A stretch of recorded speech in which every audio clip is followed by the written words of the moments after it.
I was asked by viewer Andrew Cook to share my favourite 70s albums, and I thought I'd do another top 20.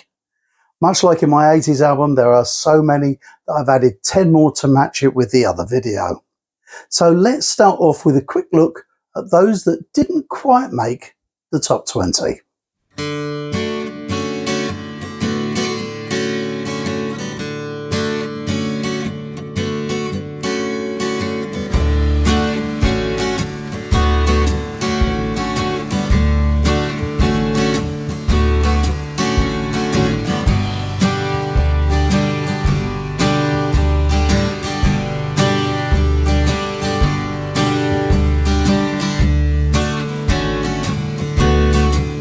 At number 20, it's Dean Friedman's 1978 album, Well Well, Said the Rocking Chair.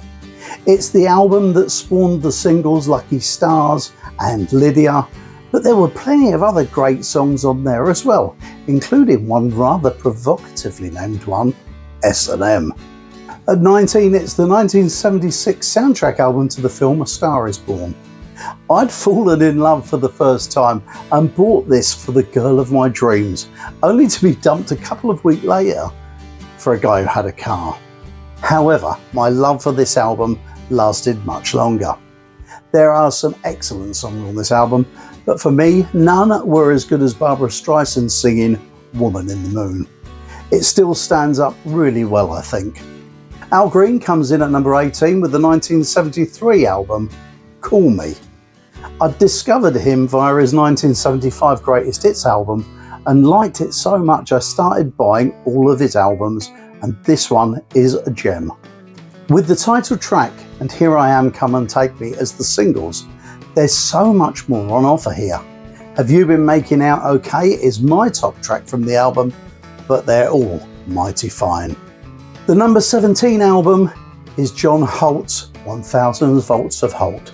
It's an album I've talked about before on other videos.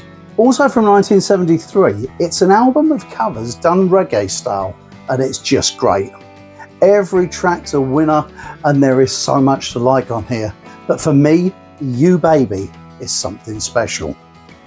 From 1974, we've got Slade with the soundtrack album to their film Flame.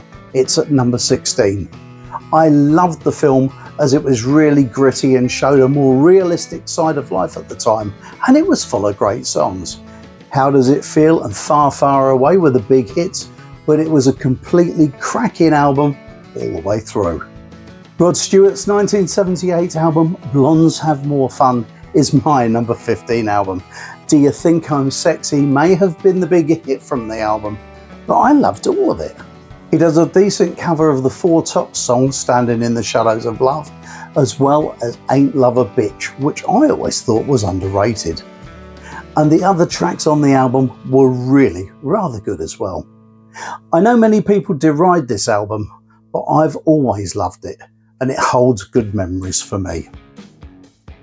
I really like Brian Ferry's album In Your Mind from 1977, so much so that it comes in at number 14 in my top 20 albums of the 1970s.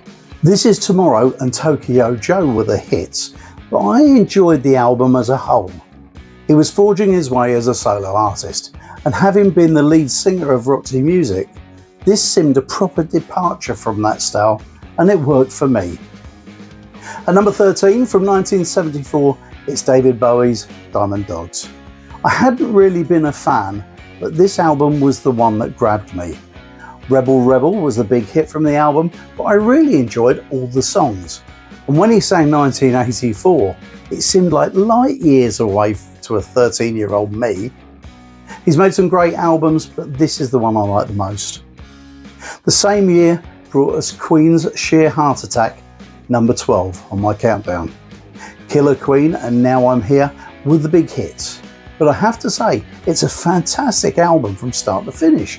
It goes from the hardness of Brighton Rock through to the softness of Lily of the Valley, via the operaticness, if that's a word, of In the Lap of the Gods and the quirkiness of Bring Back Leroy Brown. It is a diamond of an album. In at number 11, it's a soundtrack of a film I've loved since I first saw it in 1978. FM has some of my favourite artists of the 1970s on it, and as a compilation it's so great. From Steely Dan's title track to the Doobie Brothers, Linda Ronstadt, Boz Scaggs, the Eagles and so many more. It's an album I've played a lot over the years. Which brings us to my top 10 of my favourite 1970s albums. And at number 10 is David Ruffin and his album Everything's Coming Up Love from 1976. He was the voice of the Temptations that I loved. And although he was a horrible man, his voice was stunning, and on this album it shines. From start to finish, it's just sublime.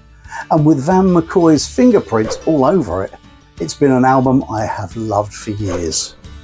Barbra Streisand's first pop album, Stony End, is my number 9. Hands Off the Man, Flim Flam Man, maybe a bit cheesy, but I loved it when I heard it as an 11-year-old, and it drew me to the rest of the album. With songs written by the likes of Laura Nyro, Gordon Lightfoot, Randy Newman and Harry Nilsson, it's just full of rather good songs, and it is a really good album. At number 8, it's Billy Joel's 1977 album, The Stranger, and it is just fantastic. I was first taken by the hit Moving Out, and then the big hit Just the Way You Are, and thought this album might be worth a punt. The title track is so atmospheric, and all the other songs have something about them.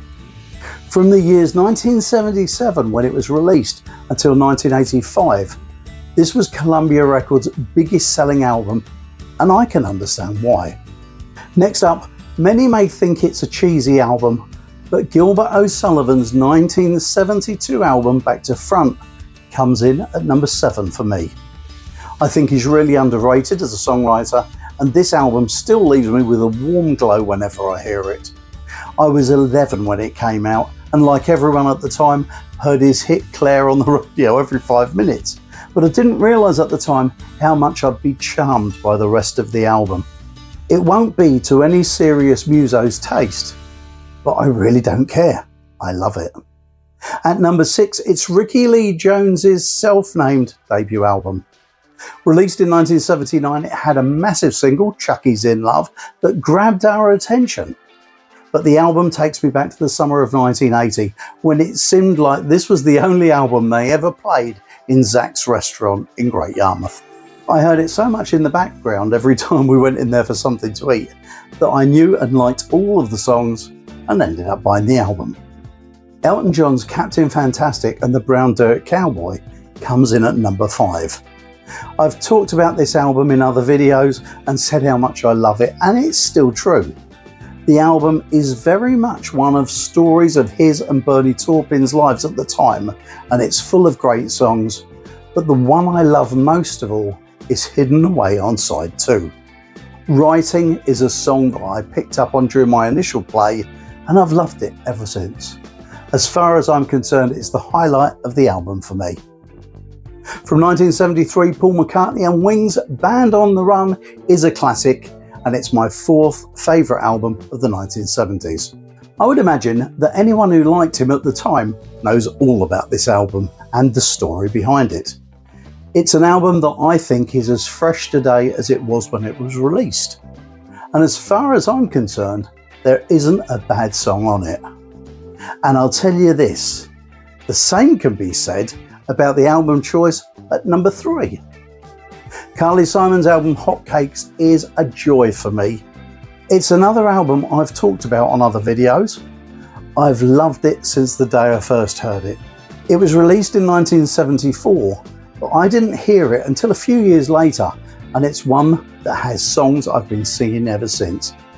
The big hit from the album was the duet with her then husband, James Taylor, their cover of Mockingbird, which had been a hit for Inez and Charlie Fox back in 1969. But there are much better songs on the album. Go and check it out if you can. And number 2 is an album I heard on the same day as the Carly Simon one that I've just talked about. James Taylor's Gorilla from 1975 is the album that turned me on to him.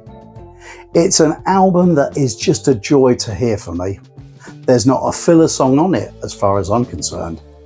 Mexico is a fan's favourite. His cover of Marvin Gaye's How Sweet It is even better than the original in my opinion, and I used to sing the song Wandering to my son Henry when he was going to bed when he was little. To hear two albums on the same day that become huge favourites is unusual, but that's what happened to me. And at number 1 is my favourite album of the 70s, and it's also the one that tops my favourite albums of all time. It's Stevie Wonder's Songs in the Key of Life. I love it so much, I did a complete video about this album. I'll put a link to it down in the description if you fancy watching it. There's not much I can say about it that I haven't said in other videos. But if you've not seen any of those others, let me just say that it's a double album and a bonus EP that blew me away within the first 20 seconds of the first song on side 1 on the day it came out in October 1976. I can't express how much I love that album, and it wraps up my top 20 albums of the 1970s. Please feel free to let me know what songs you feel I'm missing from my chart down below. And if you click up there, I'll be talking about the top 20 albums of the 1980s. I'll see you next time.